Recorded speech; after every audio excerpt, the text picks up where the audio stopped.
మన శంకర వరప్రసాద్ గారు రిలీజ్ అయింది.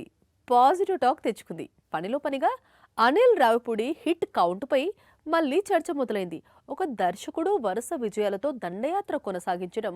ఇప్పుడున్న డైరెక్టర్స్లో ఒకరు రాజమౌళి, మరొకరు అనిల్ రావిపూడి. ఇప్పటికే వరుస విజయాలతో రాజమౌళి ముందున్నాడు.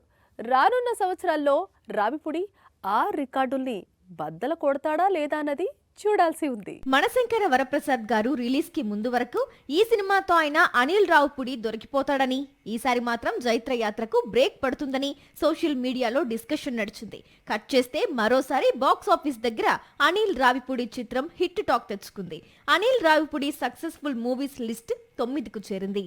2017లో పటాస్, 2016లో సుప్రీం, 2017లో రాజా ది గ్రేట్, 2019లో F2, 2020లో సరిలేరు నీకెవరు, 2022లో F3, తర్వాత కేసరి, లాస్ట్ ఇయర్ సంక్రాంతికొస్తున్నాం.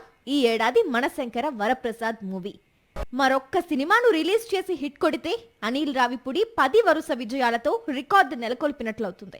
అంతేకాదు టాలీవుడ్ లో సీనియర్ హీరోలందరితో వర్క్ చేసిన డైరెక్టర్ గా రికార్డులోకి ఎక్కుతాడు. నాగార్జునతో కూడా భవిష్యత్తులో చిత్రం చేయాలి అనే ఆలోచనలో ఉన్నాడు అనిల్ రావిపూడి. మనశంకర వరప్రసాద్ తో 9వ విజయాన్ని అందుకున్న అనిల్ రావిపూడి మరో కెరియర్ లో 10వ విజయాన్ని అందుకోవాలంటే అందుకు తగ్గ ప్రాజెక్ట్ ఎవరితో చేస్తాడు అంటే రావిపూడి మళ్ళీ వెంకటేష్ తోనే ఉండే అవకాశాలు ఎక్కువగా ఉన్నాయి. లేదా మాస్ రాజా రవితేజతో మూవీ చేసే అవకాశాలు ఉన్నాయట. సాక్షి టీవీ ప్రసారాలను నిలిపివేయడం చట్టరీత్యా నేరం.